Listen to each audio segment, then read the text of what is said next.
Assalamualaikum warahmatullahi wabarakatuh. Waalaikumsalam warahmatullahi wabarakatuh. Alhamdulillah bi ni'matil iman wa waqana 'anil syirki wal ismati wal isyati wal isyan. Asyhadu an la ilaha illallah wahdahu la syarika lahu wa asyhadu anna sayyidina Muhammadan 'abduhu wa rasuluh. Allahumma salli wa sallim wa barik ala sayyidina wa maulana Muhammad al-iftah babi rahmatillah adada ma fi ilmillah salatan wa salaman daiman bidawa min killah wa ala alihi wa sahbihi wa man wala. Amma ba'du, fa ya ma'asyiral hadirin wal mustami'in yang dimuliakan oleh Allah Subhanahu wa taala. Tama-tama marilah kita bersyukur kepada Allah atas nikmat iman, nikmat Islam yang mana keduanya senantiasa pada kita, dan salawat beserta salam senantiasa juga kita persembahkan kepada Nabi Muhammad SAW. Salawat yang terindah, salawat yang terharum. Mudah-mudahan kita tergolong orang-orang yang gemar membaca salawat dan mendapatkan syafaat dari Nabi Muhammad SAW. Ma'asyiral hadirin wal mustami'in, para pendengar yang dimuliakan oleh Allah Subhanahu wa taala. Nikmat iman dan nikmat Islam adalah nikmat yang paling besar yang Allah Subhanahu wa taala persembahkan kepada kita semua. Dikarenakan nikmat Islam, kita digolongkan sebagai hamba-hamba Islam, orang-orang Islam yang tidak Allah karuniakan, Allah berikan kepada orang-orang yang selain Islam. Dan kita pun tidak pernah sejak lahir untuk mendaftar masuk Islam, tapi Allah Subhanahu wa taala sudah golongkan kita sebagai orang-orang muslim. Alhamdulillah. Dan yang kedua, nikmat iman yang Allah Subhanahu wa taala berikan kepada orang-orang muslimin, kepada orang-orang mukminin, kepada orang-orang muttaqin, yang mana iman adalah nikmat yang sangat besar. Apabila kita menjadi orang yang beriman, orang yang memiliki iman, maka nikmat tersebut adalah nikmat yang sangat luar biasa sekali. Di dalam hadis Rasul sallallahu alaihi wasallam menyatakan, al-ilmu hayatul Islam wa imadul iman. Ilmu adalah penghidup daripada Islam seseorang, dan ilmu juga adalah tonggak daripada iman seseorang. Jadi seseorang untuk menjadi orang yang beriman itu harus dia memiliki ilmu terlebih dahulu. Dia harus mempunyai bekal terlebih dahulu, baru dia akan menjadi orang-orang yang beriman.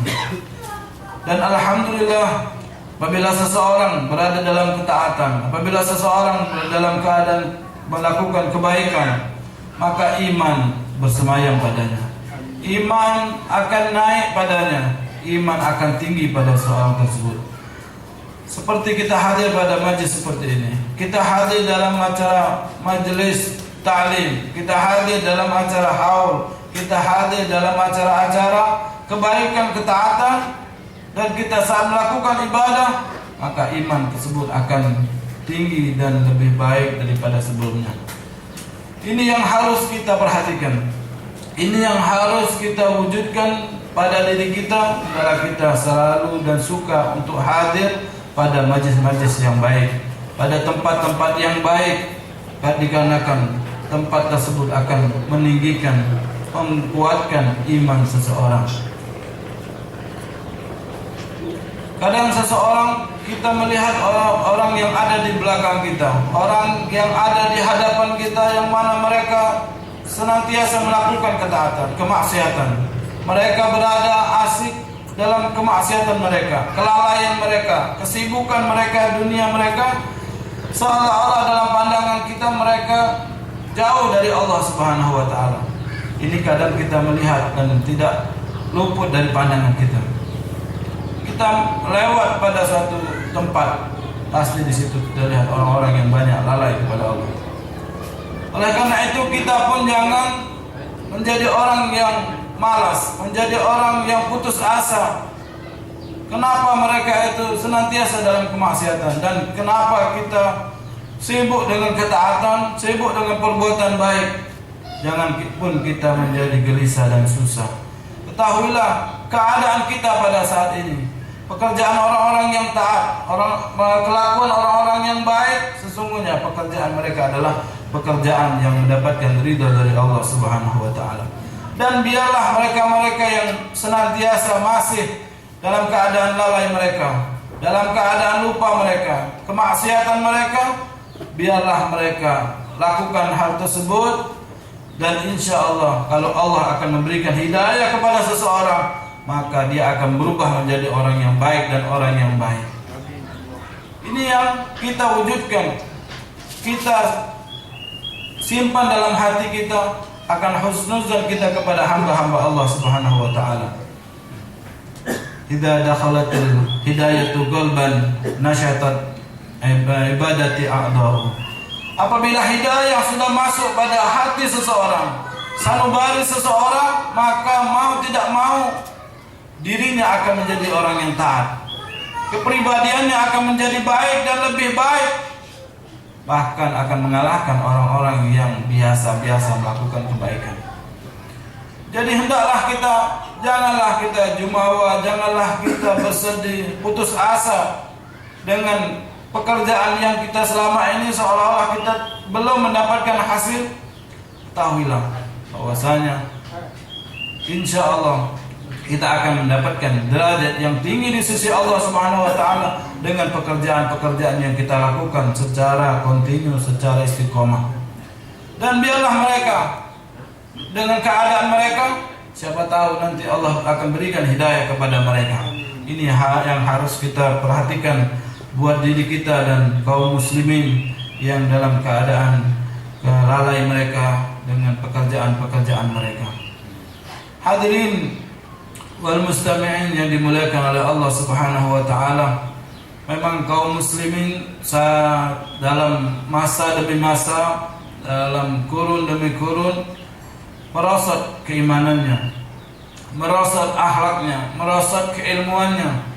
Ini dikarenakan tidak lain, zaman sudah akan berakhir, dan Rasul SAW menyatakan bahwasanya semakin bertambah zaman, semakin merosot akhlak dan kepribadian manusia dan daripada hamba-hamba Allah Subhanahu wa taala.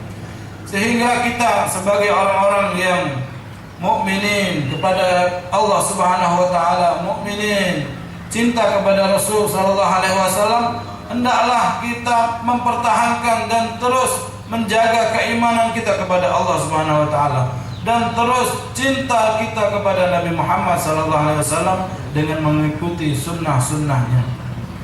Dikarenakan kalaulah tidak kita sebagai orang-orang muslim, kalaulah bukan kita sebagai orang-orang mukmin yang mempertahankan iman, yang mempertahankan Islam, maka siapa lagi yang akan mempertahankan itu?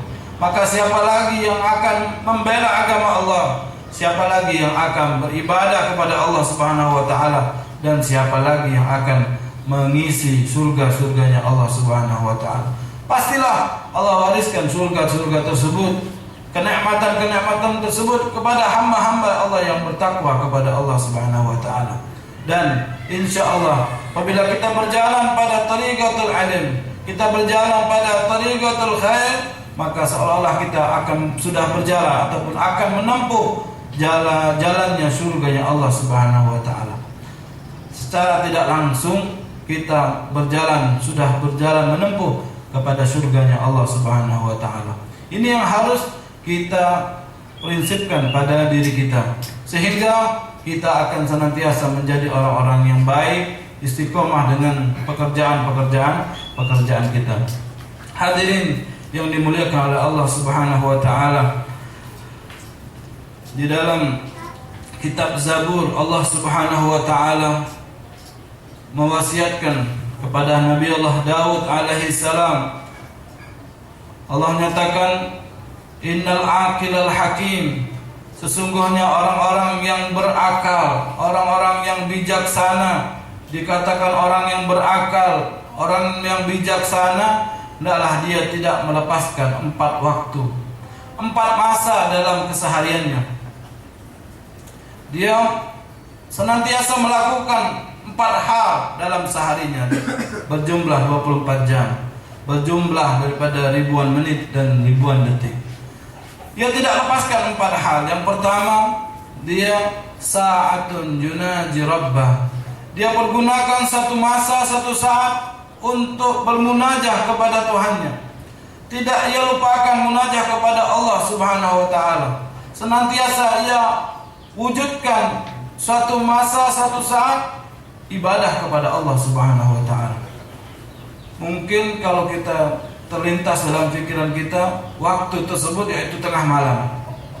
Memang betul, memang benar tengah malam adalah waktu yang tepat, waktu yang bagus untuk seseorang dekat kepada Allah Subhanahu wa taala. Ibarat kalau antrian yang dekat, yang depan tatkala kita mau bertemu dengan seseorang. Di saat waktu yang kosong.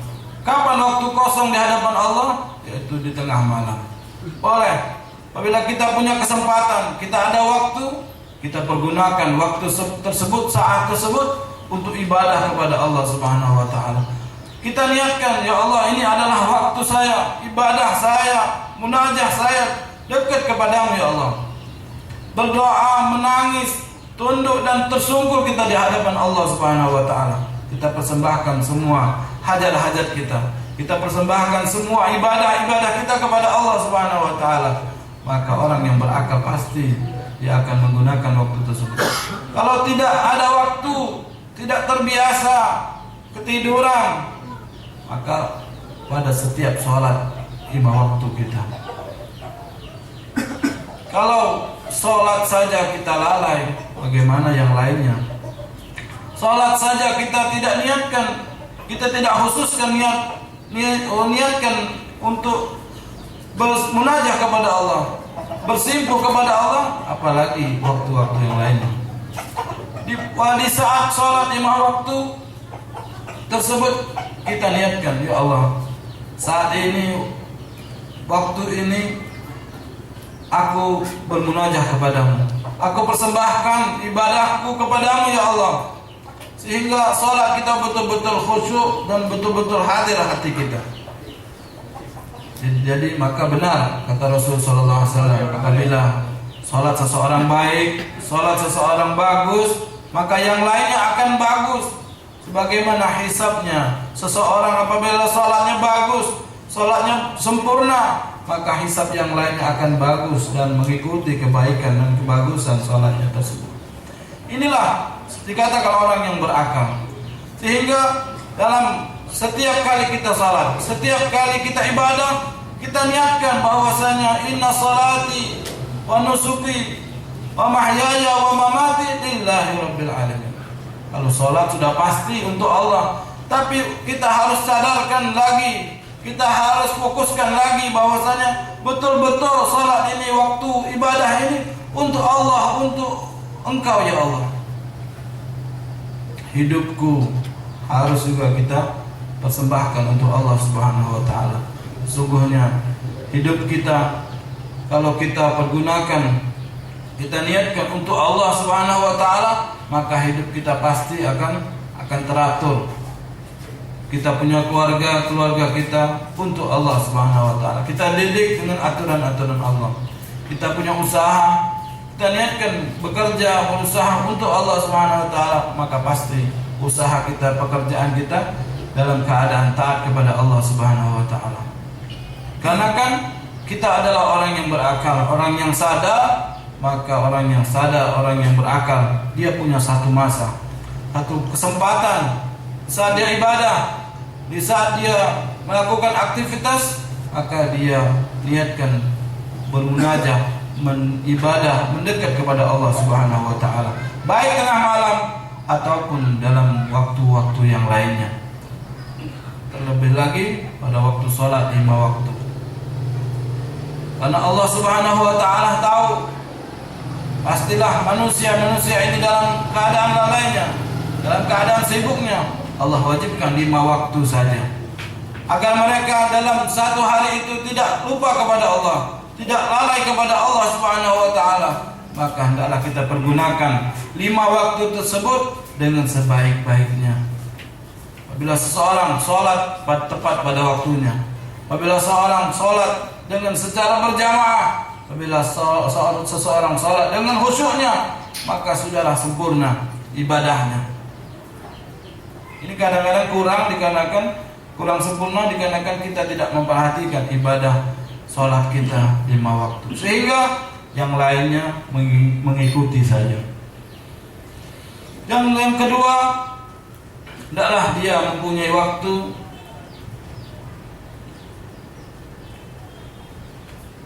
untuk dia bersama temannya, keluar bersama temannya, sehingga temannya memberitahukan akan kekurangannya. Dia cari teman, berupaya untuk mencari teman yang mana temannya dapat ngasih tahu, nunjuk tahu kekurangan dia atau aib dia, sehingga dia dapat memperbaiki. Ini orang yang berakal. Makanya jangan marah kalau ada orang yang mengasih tahu atau memberitahu kekurangannya, malah berterima kasih. Dan sungguh tidak baik orang yang suka dan gemar untuk dipuji, selalu dipuji, dan marah apabila dikasih tahu akan kekurangannya. Harusnya berterima kasih dan bahkan mencari orang atau teman yang dapat memberitahu, mengabarkan akan kekurangannya. Cucu Rasul sallallahu alaihi wasallam, Imam Ali Zainal Abidin, tatkala diribahi oleh seseorang, tatkala dicaci oleh orang lain dan disampaikan kepadanya bahwasanya ada orang yang mencacinya, menghibahnya, maka dia mengasih hadiah orang tersebut. Dikasih hadiah kenapa? Karena dia telah memberitahu kekurangannya. Ini yang harus menjadi pola pikir kita, bahwasanya kita harus mengetahui akan kekurangan kita. Baru kita akan tahu akan kekurangan kita. Kalau tidak ada orang yang memberitahu, maka kita tidak akan tahu akan kekurangan kita. Kita tidak akan sadar akan kekurangan kita. Kita hanya memandang kelebihan dan kelebihan kita saja. Orang yang berakal, orang yang bijaksana, yaitu dia berupaya untuk mencari tahu akan kekurangan dan berterima kasih kalau ada orang yang memberitahu akan kekurangannya. Dan yang ketiga, yaitu lahu sa'atan yuhasib nafsah. Dia punyai suatu masa waktu untuk dia berintrospeksi akan kekurangannya. Dia gunakan satu masa. Di sini dinyatakan masa tersebut, waktu tersebut, yaitu fi akhirin nahar, di akhir ujung siang, yaitu bisa menjelang maghrib. Dia hitung apakah hari ini dari pagi sampai malam ini banyaklah kebaikan saya ataupun kekurangan saya, banyaklah dosa saya atau pahala-pahala saya, banyaklah melakukan kemaksiatan ataupun melakukan ketaatan kepada Allah Subhanahu wa taala. Sehingga dia dapat mengetahui, sehingga dia dapat memperbaiki akan kekurangan-kekurangan yang ada pada dirinya. Ibarat seseorang pedagang, ada hitungan-hitungannya, ada hitungan harian, ada hitungan bulanan, ada hitungan tahunan. Pasti dia akan menjadikan barometer hitungan-hitungan tersebut. Dan begitupun orang-orang yang berakal, orang-orang yang bijaksana. Dia mempunyai masa, dia mempunyai waktu dalam satu harinya untuk menintrospeksi dirinya. Sehingga ada istighfar di situ, ataupun ada pun rasa syukur kepada Allah Subhanahu wa taala dengan introspeksinya. Apabila dia dapatkan dirinya banyak salah, banyak dosa, melakukan kezaliman baik kepada Allah ataupun kezaliman pada dirinya ataupun orang lain, dia dapat beristighfar kepada Allah Subhanahu wa taala. Mungkin kalau kita introspeksi terus, mungkin kita banyak istighfar daripada kita bangga diri. Makanya Rasulullah SAW menganjurkan kepada kita senantiasa memperbanyak istighfar. Makanya Rasul memberikan tauladan kepada kita, beliau beristighfar setiap hari sedikitnya 75 kali. Ini dikarenakan introspeksi yang beliau ajarkan, melihat diri yang beliau contohkan, ataupun di akhir daripada malam, di tengah malam dia bangun, dia introspeksi dirinya, ataupun mau menjelang dia tidur, dia introspeksi dirinya sehingga dia terkeluar pada dirinya, pada mulutnya istighfar ataupun bersyukur kepada Allah Subhanahu wa taala. Ataupun ada satu nikmat yang belum dia syukuri kepada Allah, maka nikmat harus disyukuri, harus fahadis, dikeluarkan nikmat tersebut, karena nikmat itu berasal dari Allah Subhanahu wa taala. Sehingga dia dapat bersyukur pada malam hari tersebut. Dengan melakukan hal tersebut, maka dia akan ingat kepada Allah Subhanahu wa taala. Sehingga dia akan ingat akan kebaikan-kebaikan yang belum dia lakukan. Oh iya, saya mau melakukan pekerjaan ini pada hari tadi, saya lupa. Iya, pada saat itu dia melakukannya. Ada zikir-zikir yang belum dia lakukan, belum sempat dia lakukan, maka dia dapat melakukannya. Dikarenakan ada introspeksi. Maka kita seyogyanya pada diri kita, khususnya ada satu waktu kita gunakan untuk mengintrospeksi diri kita. Bagi pemimpin-pemimpin kaum muslimin, begitu pun ada masa dan ada kesempatan untuk mengintrospeksi atas kepemimpinannya. Maka niscaya kepemimpinannya akan menjadi baik, kepemimpinannya akan menjadi lebih baik dan lebih baik, dikarenakan adanya introspeksi. Sudah cukup keagungan Islam, keagungan syariat Islam dengan adanya syariat-syariatnya yang sempurna. Sehingga apabila kaum muslimin melakukan dan menjalankan syariat Islam, maka kehidupan dunianya akan menjadi baik dan lebih baik. Dan yang keempat,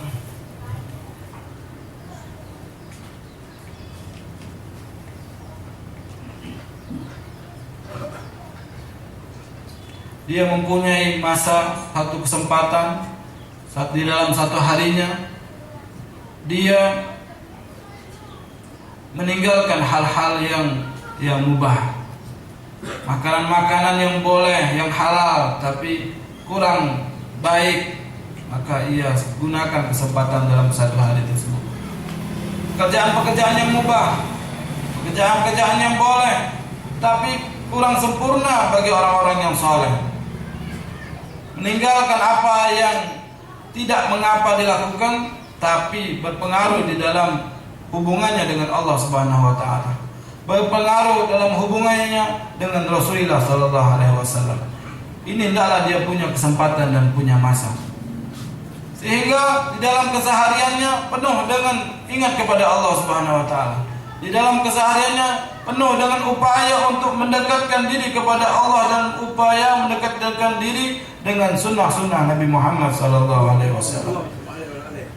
Makanya dinyatakan kalau kita dalam keseharian kita melakukan sunnah-sunnah Nabi Muhammad SAW dan syariat-syariat Allah, maka sehari tersebut kita penuh dengan ingat kepada Allah Subhanahu wa taala.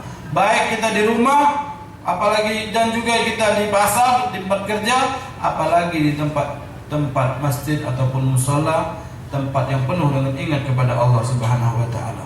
Dikarenakan sunnah Nabi Muhammad SAW itu adalah suatu pekerjaan yang sangat berhubungan erat dengan Allah Subhanahu wa taala. Masyarul hadirin yang dimuliakan oleh Allah Subhanahu wa taala, untuk mencapai keimanan yang kuat, untuk mencapai kedudukan yang tinggi di sisi Allah Subhanahu wa taala, haruslah didasari dengan ilmu agama, didasari dengan keilmuan, didasari dengan pengetahuan yang luar biasa. Boleh dikatakan pengetahuan dunia, dan pasti dan lebih pasti adalah pengetahuan tentang akhirat, pengetahuan agama. Karena kan banyak orang yang menyampingkan pengetahuan agama, padahal pengetahuan agama adalah hal yang pokok untuk dia dekat kepada Allah Subhanahu wa taala. Seseorang beribadah, rajin dengan ibadahnya, banyak dengan kegiatan ibadahnya, tapi tidak didasari dengan ilmu agama, maka pekerjaan tersebut bisa sia-sia, bisa tidak diterima oleh Allah Subhanahu wa taala. Bahkan Rasulullah SAW menyatakan, barang siapa yang alim di dunia, yang pandai dengan ilmu dunianya, pintar dunianya, politiknya, pintar usahanya, pintar segala macam dunianya, akan tapi jahil di akhirati, bodoh dengan akhiratnya, maka dia adalah orang-orang yang bakal celaka. Waliyadzubillah. Jadi seseorang boleh dia pandai dalam urusan dunia, tapi tidak boleh dia bodoh dalam urusan akhiratnya. Dikarenakan ilmu akhirat atau ilmu agama ini yang dapat menyebabkan dia kebaikan ataupun keburukan urusannya di dunia dan urusan di akhirat. Sehingga apabila seseorang dia mempunyai ilmu agama, seseorang itu pandai, pasti dia akan mengutamakan ilmu agama.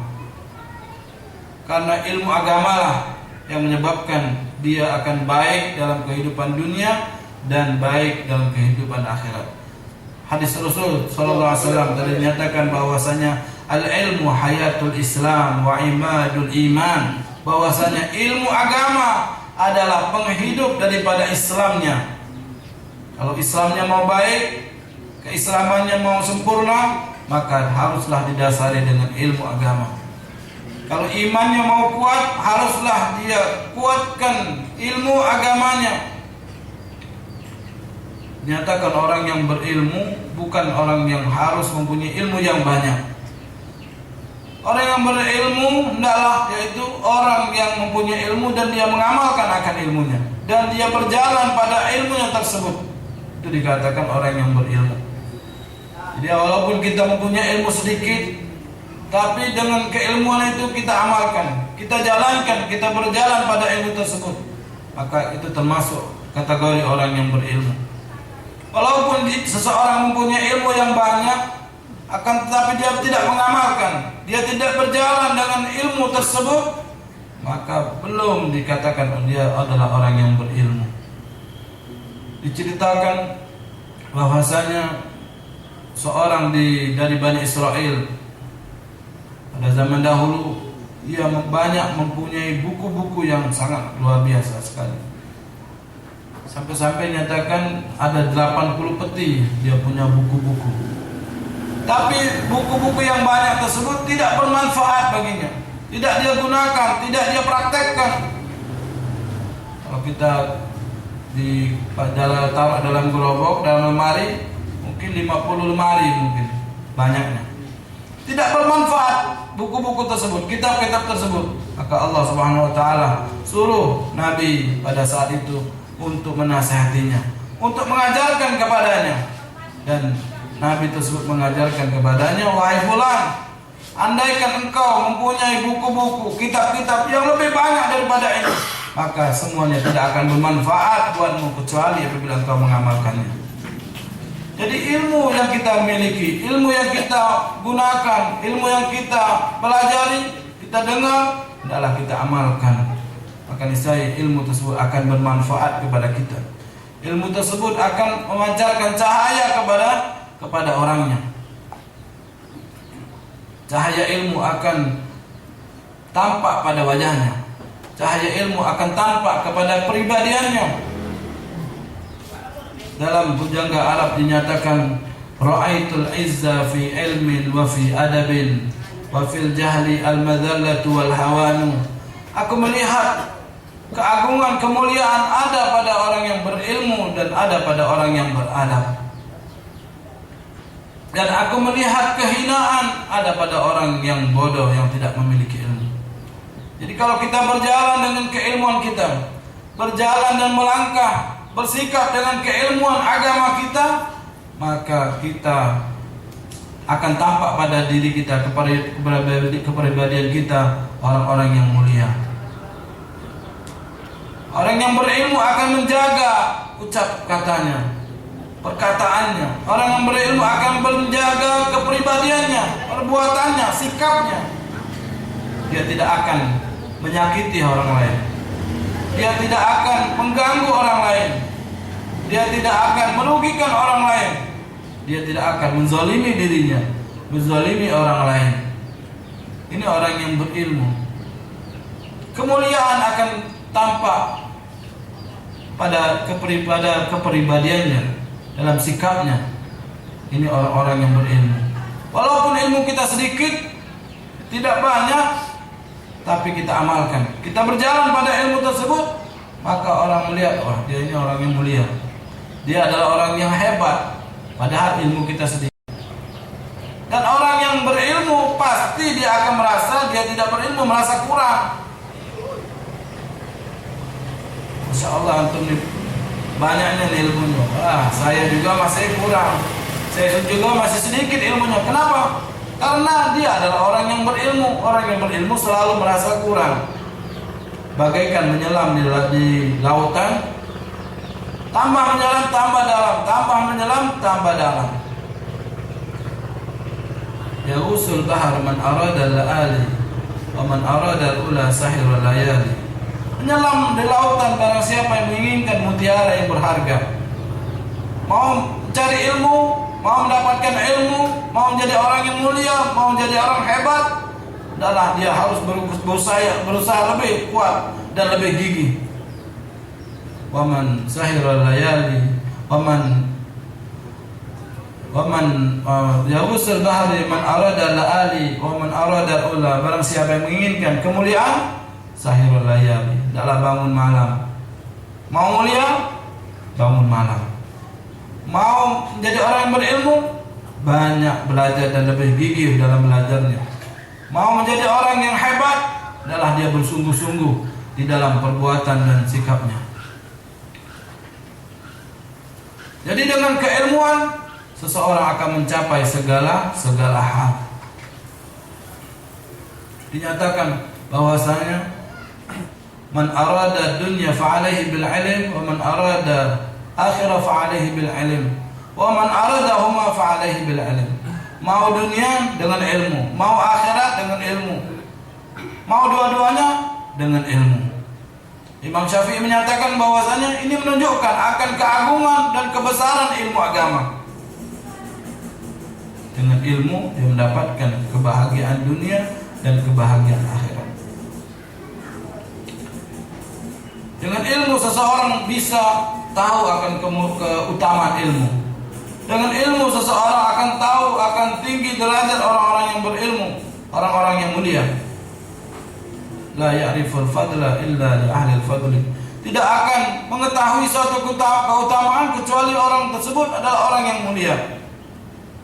Jadi kalau mau berhak menilai orang pun, dia terlebih dahulu harus pandai, harus dia mengerti, baru dia berhak untuk menilai seseorang. Baru dia akan tahu akan kadar seseorang. Dan alhamdulillah kita tergolong orang-orang yang muhibbina bil ilm, cinta akan ilmu agama. Kita berjalan padanya, insyaallah kita akan terus berusaha sampai mati kita berjalan pada ajaran dan sunnah-sunnah Nabi Muhammad sallallahu alaihi wasallam. Hadirin yang dimuliakan oleh Allah Subhanahu wa taala, pada zaman dahulu, pada zaman Rasul sallallahu alaihi wasallam, ada seseorang datang di majelisnya Nabi Muhammad sallallahu alaihi wasallam, dan Rasul sedang duduk bersama para sahabatnya. Satu orang berusaha untuk menghadap Rasul, untuk dekat dengan Rasul SAW. Dia lihat peluang yang ada di depan, dia masuk dalam peluang tersebut, dalam ruang tersebut. Satu lagi dia duduk di belakang, dan satu orang lagi dia menghindar daripada majlis Rasul SAW. Akhirnya tatkala selesai majlis tersebut, Rasul SAW menyatakan kepada para sahabat, tahukah kalian, maukah kalian aku kasih tahu? Saya beritahu akan perihal 3 orang tadi. Yang pertama, orang itu berusaha untuk mendekat kepadaku. Istilahnya dia berusaha untuk mendekat kepada Allah, maka Allah pun akan berupaya mendekat kepadanya.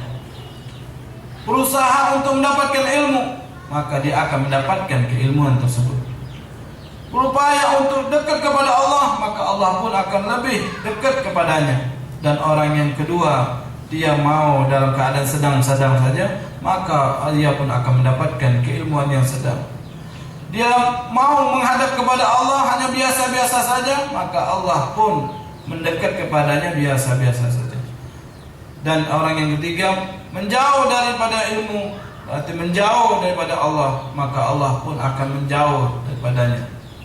Ini menunjukkan akan keutamaan ilmu, menunjukkan seseorang itu dekat dengan Allah Subhanahu wa taala.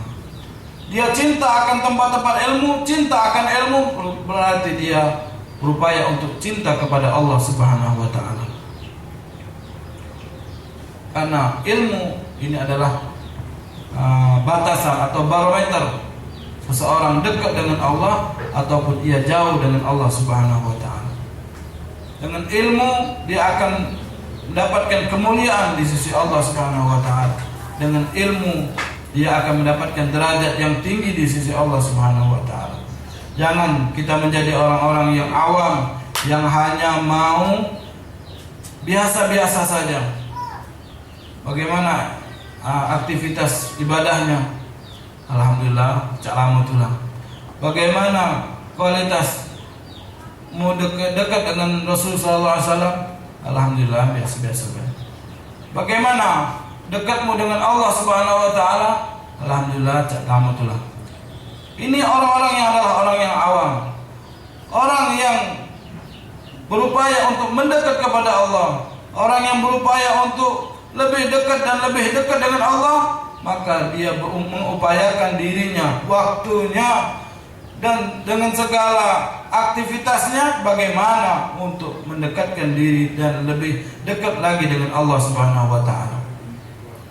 Pintunya, kuncinya di dunia satu, yaitu Nabi kita Muhammad SAW. Apa yang telah diajarkan oleh Nabi Muhammad SAW itu adalah kunci kita untuk dekat kepada Allah Subhanahu wa taala. Jangan menjauh dengan sunnah-sunnah Nabi Muhammad SAW. Sehingga apabila kita berada pada jalannya Nabi Muhammad SAW, sunnahnya Nabi Muhammad SAW, dari bangun tidur sampai kita mau tidur lagi, kita pelajari sunnah-sunnah Nabi Muhammad. Kita praktekkan, kita amalkan segala sunnah-sunnah Nabi Muhammad, maka kita akan menjadi hamba yang dekat dengan Allah Subhanahu wa taala. Berupaya kita menjadikan diri kita lebih dekat dan lebih dekat lagi dengan Allah Subhanahu wa taala. Jangan kita menstandarkan hubungan kita dengan Allah, hubungan kita dengan Nabi Muhammad SAW biasa-biasa saja. Upayakan setiap hari kita membaca hadis-hadis Nabi Muhammad SAW. Setiap hari kita membaca akan firman-firman-Nya Allah Subhanahu wa taala, dan sehingga kita dapat mengamalkan akan sunnah-sunnah Nabi Muhammad SAW. Sehingga kita larut dengan sunnah-sunnah Nabi Muhammad SAW, sehingga kita akan tahu akan keutamaan Nabi kita Muhammad SAW. Bayangkan dalam kehidupan sehari-hari saja kita dengan aktivitas yang kita jalani, kita merasa lemah, kita merasa bodoh. Tapi Nabi Muhammad SAW sebagai manusia biasa, dia mampu menjadi tauladan yang utama di dalam kehidupannya. Dia adalah orang yang terbaik di dalam rumah tangganya. Setelah kita mencontoh Nabi Muhammad SAW dalam kehidupan rumah tangganya, beliau adalah orang yang terbaik di dalam urusan teman dan persaudaraan. Maka tirulah Nabi Muhammad SAW. Dia adalah orang yang terbaik dalam urusan pendidik, seorang pendidik. Maka tirulah Nabi kita Muhammad SAW. Tidak perlu kita mencari yang lain, tidak perlu kita mencari figur-figur yang lain. Nabi kita Muhammad SAW adalah tauladan yang utama, yang pertama. Itu dapat kita ketahui, dapat kita pelajari dengan kita membaca sunnah-sunnah ataupun hadis-hadis Nabi Muhammad SAW. banyak kitab-kitab hadis Nabi Muhammad SAW yang belum dibaca oleh kaum muslimin, dan banyak buku-buku selain Islam, buku-buku tidak ada nuansa Islam yang dibaca oleh kaum muslimin. Padahal pelajaran agama, hadis-hadis Nabi Muhammad SAW lebih utama yang harus diperhatikan ketimbang akan bacaan-bacaan yang lainnya. Sehingga apabila kita berupaya untuk membaca dan mengkaji hadis-hadis Nabi Muhammad SAW, maka kita akan mengetahui siapa itu Nabi Muhammad SAW, tauladan yang mulia, yang telah mengajarkan dan mencontohkan kita dengan aktivitas-aktivitasnya. Sungguhnya ilmu agama, ilmu syariat tidak akan Allah berikan kepada seseorang kecuali Allah inginkan orang itu adalah orang yang baik. Man yuridillah bihi khairan yufaqihu fid din. Barang siapa yang diinginkan oleh Allah menjadi orang baik, dia akan difahamkan, dimengertikan, dimilikkan oleh Allah ilmu kepadanya. Jadi kalau kita berusaha beramal, mengamalkan sunnah, mengamalkan ilmu, berarti Allah menginginkan kita menjadi orang yang baik. Dalam hadis yang lain dinyatakan bahwasanya inna dunya yu'tiha Allahu liman yuhibbu wa liman la yuhibbu. Sesungguhnya dunia ini Allah akan berikan kepada seseorang yang mau dan orang yang tidak mau.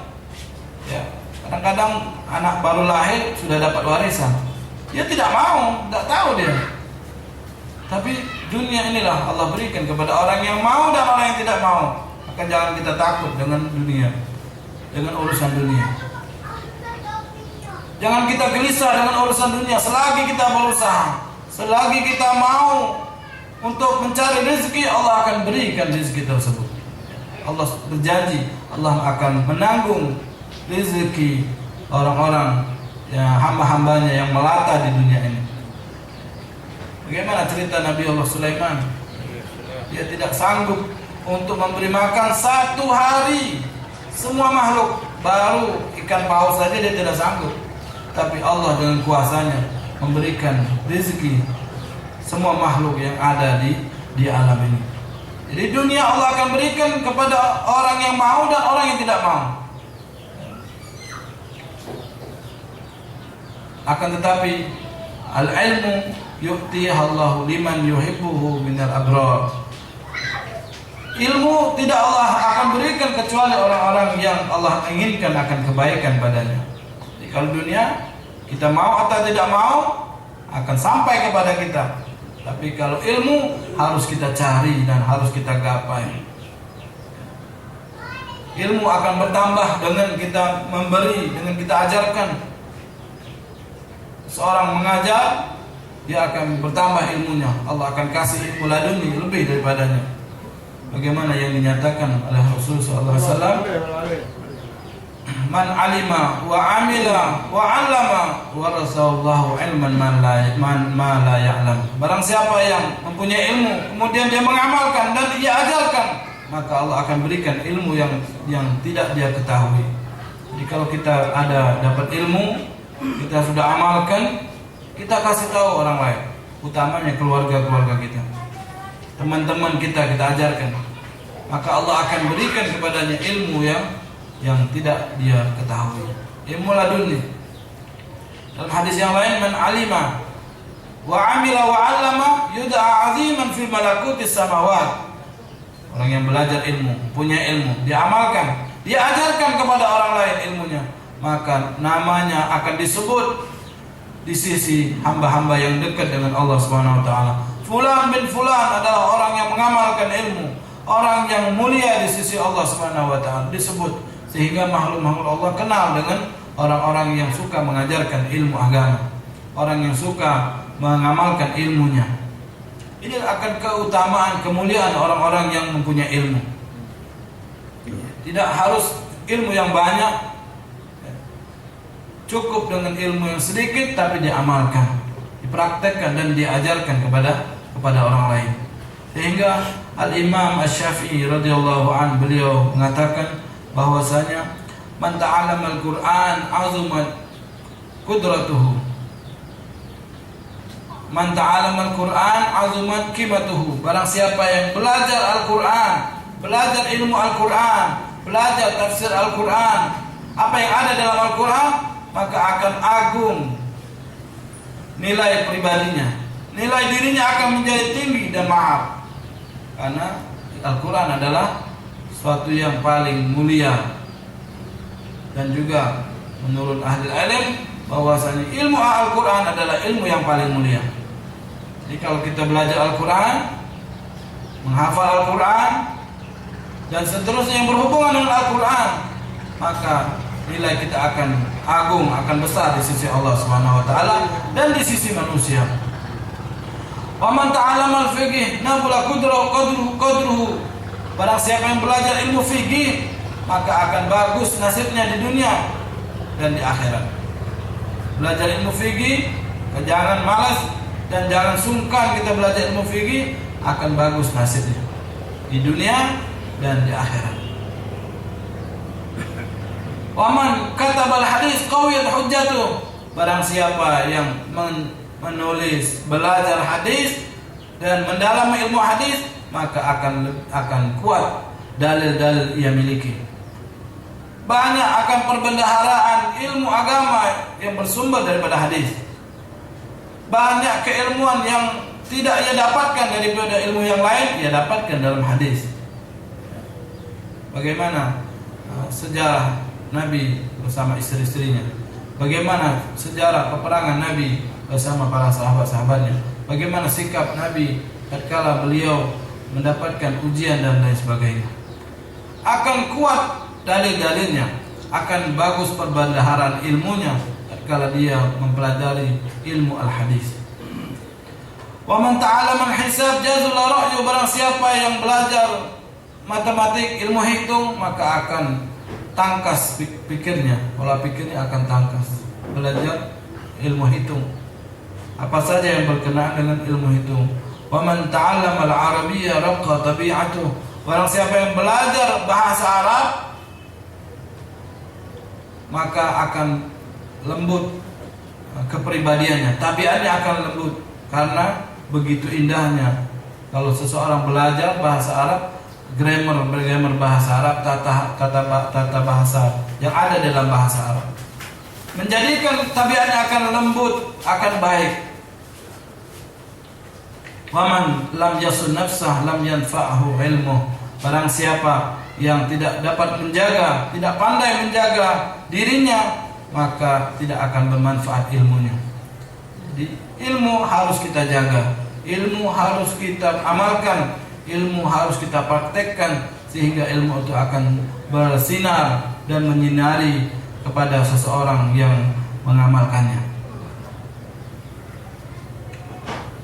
Sehingga apabila seseorang semakin dia memperbanyak, semakin dia belajar ilmu agama, maka semakin akan menjadi baik dan lebih baik, dikarenakan ilmu akan menjadikan seseorang itu adalah orang yang mulia.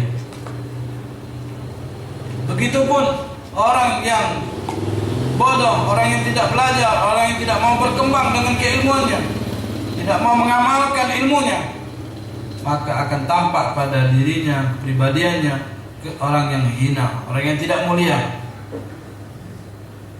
Ucap katanya tidak teratur, dan perbuatannya, sikapnya tidak baik, tidak, karena dia tidak berjalan dengan keilmuan yang ada padanya, ataupun dia tidak berjalan pada ilmu syariatnya Nabi Muhammad SAW.